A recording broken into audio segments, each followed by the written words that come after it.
Hi, I'm Kristen Henry King, and you are watching Kristen Keeps It Real. But today, Georgina Reilly is the one that's going to keep it real. She's got all the tea on all the self-tape tips that you could ever want. So let's get after it.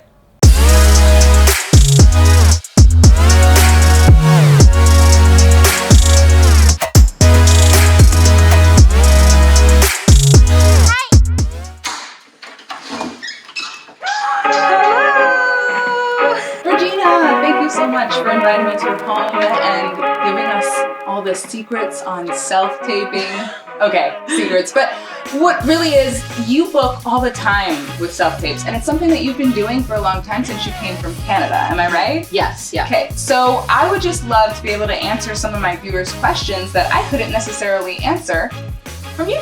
Okay, cool. So what do you prefer? Live auditions or at-home auditions? You know, I gotta say I prefer at-home auditions. Just because I like to be in control of every aspect of it. And even after all these years, I still get nervous going into a room. I like to go into a room after I've done the self-tape. Like the first time, because then I feel grooved in and I feel like we're in agreement somewhat. So, yeah, it's a little bit of a validation because they brought you in based on your self-tape. Exactly. So you feel like I'm doing something right. Awesome. Okay. So when a casting director sends you a self-tape audition and they give you direction, how confident do you feel in making sure that you're doing the character the casting director wants without actually seeing the casting director or having the casting director give you redirects?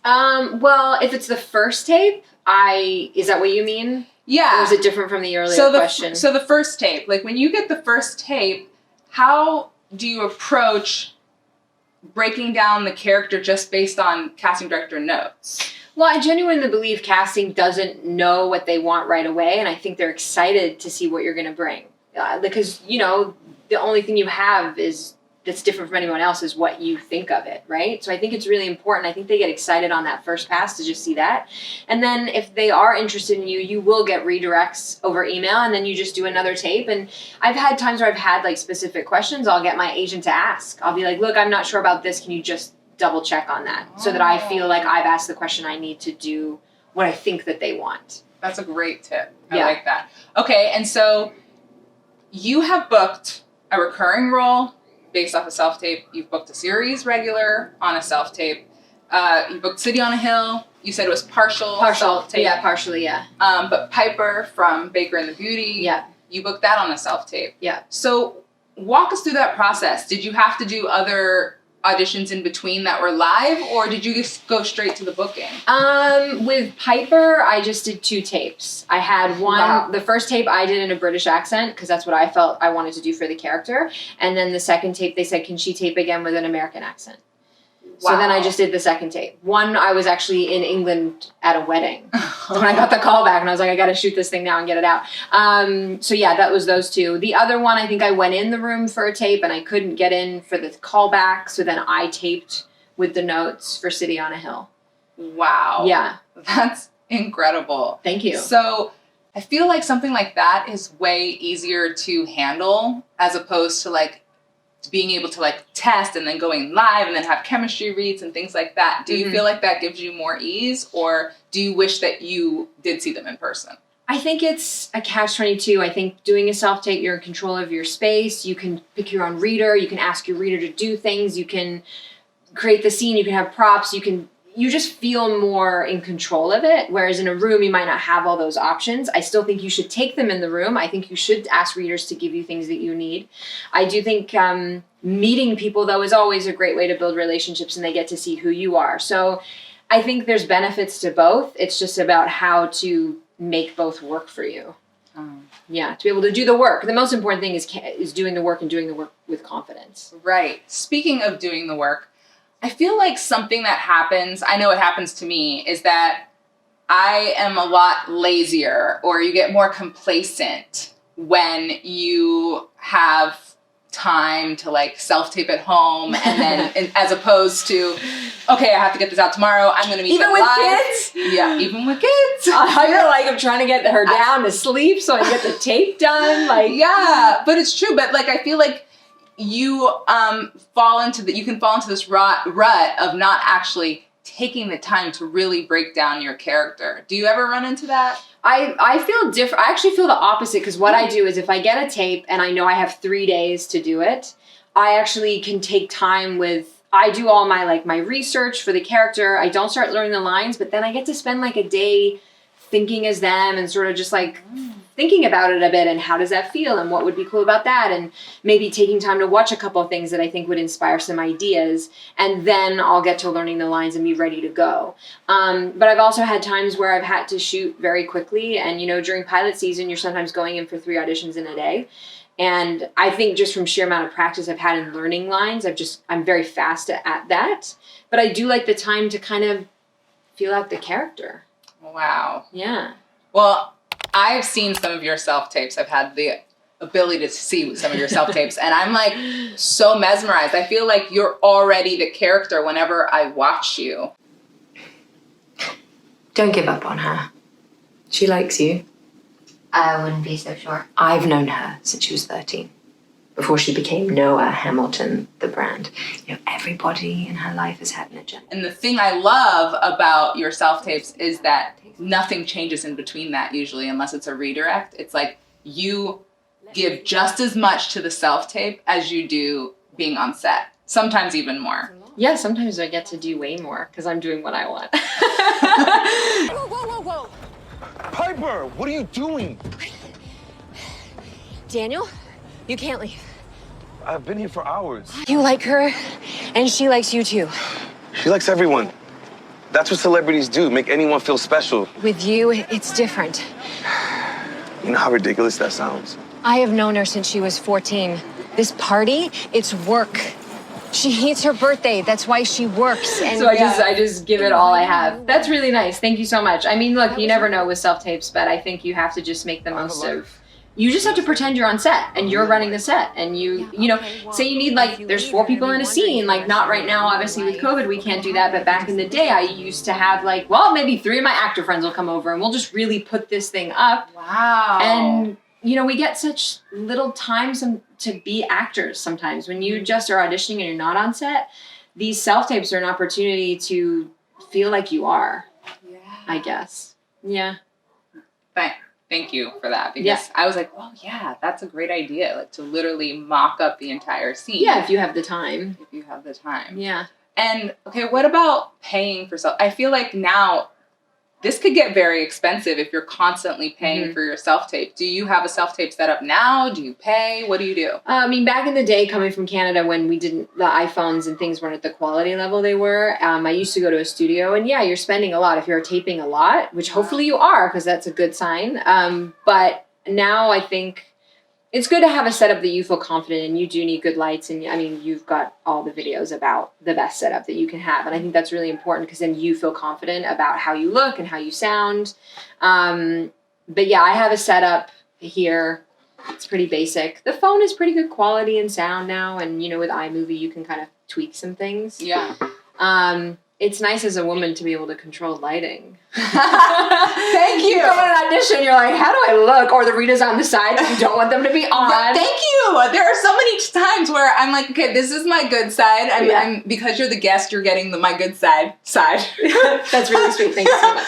But there's so many times where I'll practice where I'm on this side and then the reader's on the opposite side, and I'm like, it feels weird, doesn't it? It does feel weird. Yeah, I've asked them to move. You have? Yeah. Oh, see. This is so vain, but these, whatever. These are the little things that make us feel comfortable. So what about when you have a self-tape that's literally 12 pages long? I mean, you have a couple of days, but how do you prepare for something like that? Do you do it all in one night? I have done it all in one night once, like that one that you saw. It was 10 pages, and we did it all in one night, and it was so much fun. It took some time, but it was a good time. I think you told me 2 a.m. or something that you were doing. We just were when you're in the zone, and I think when you really get a character, it's obviously a lot easier. You just know what they're going to say, and you're really into it. I think I did have a tape once. It was 12 pages, and I was kind of having a moody day. And it was over a time period. The character goes through, from younger to older.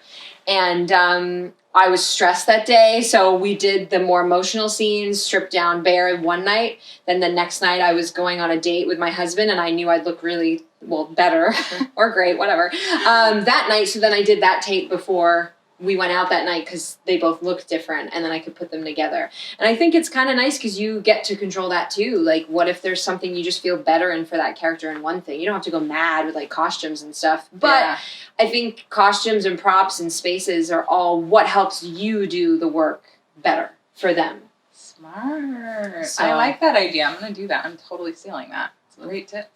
You're going to be like wizard hats and like... Wizard hats.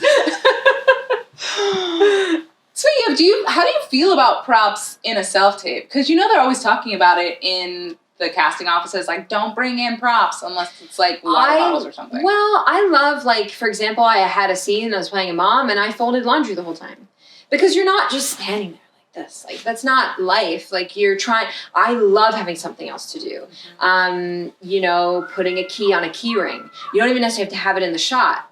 But it's something for you to concentrate on. Like, characters aren't always just standing there having this conversing. You're like an interview. They're doing things. They're living. And I think eating can be helpful depending on what you're eating. Just like loud bag of chips. I don't know. Phones, obviously. Like, I think it's whatever. For me, it's always just what instinctively indicates to me at the time. But folding laundry is great because it takes a long time. It sure does. And the key ring thing. What a cool trick. Yeah. Trick. Yeah. See, if that was a self-tape, it wouldn't matter. You could stop and go back. You're right. You could. You'd be like, yeah, we're not doing that one, guys. It feels like a test sometimes in the room. That's how sometimes I feel like you're trying to get a perfect, not a perfect take because they want to see snippets, but for me, it's like doing a play in a way, but you haven't worked on it for 5 weeks. Yeah. And yes, you'll get another take, but there's not always the time for another take in the room because they are very busy, understandably, so you need to show up really prepared. And not that I don't, but the feeling of being on set and knowing I'm going to get to find it again and play, and the whole reason I like acting is the falling through each take. No take is the same. Yeah. You know, and that's the surprise of it. And sometimes in the room for me, personally, I that's where I find it hard. And I know I've watched so many interviews with famous actors like Christian Bale and stuff who are like, I just can't audition. I'm not good at auditioning, which is such a barrier to, like, you know, the end goal. So I feel like being in the room, like being in your own house, kind of like takes that can't audition barrier away in a sense. Yeah, and I just, you know, my husband's an actor and getting to read with him and on certain projects there's just an intimacy there, and like I've just really learned to love them because it feels like actually working. I haven't just been with somebody else. I'm with someone. Leave him. Corey, I'm telling you, we can make this work. Following I am following you, I'm okay? engaged. You're engaged? Me and the girls, we're gonna be moving in with him.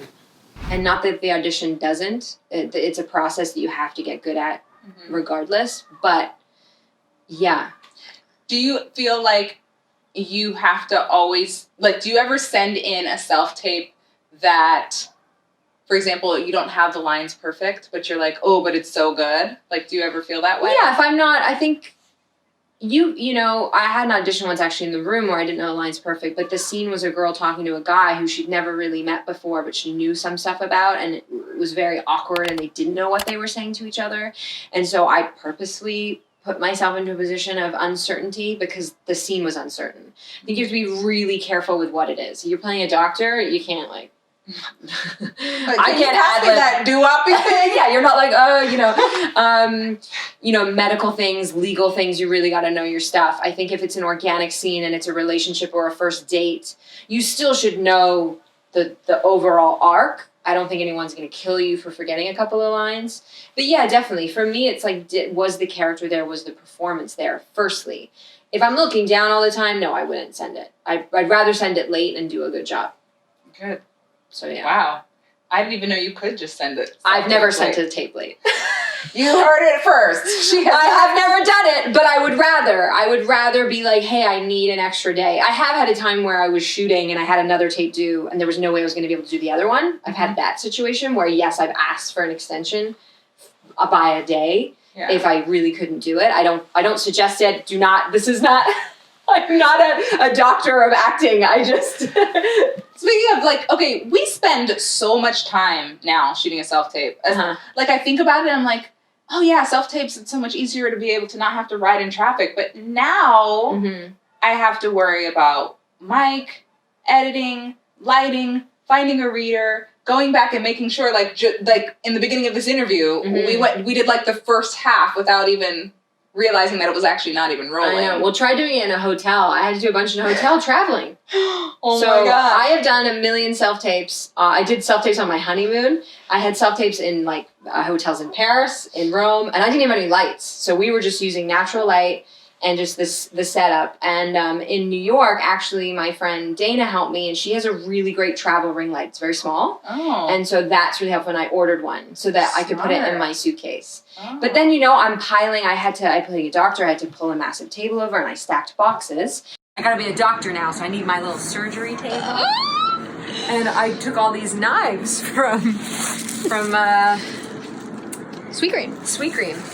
Because I was doing surgery, and then if you panned out, you'd see all these. I took the drawers out of the coffee tables and stacked them on a table, and then I had a knife from Sweetgreen and my velvet shirt, and I pretended that I was cutting a body out of frame. Dude, that's brilliant! But I didn't want my eyeline to be too low, because if your eyeline's down here, right, they're not going to see you. So I had to raise it all up with boxes and do it that way. But it gave me. It's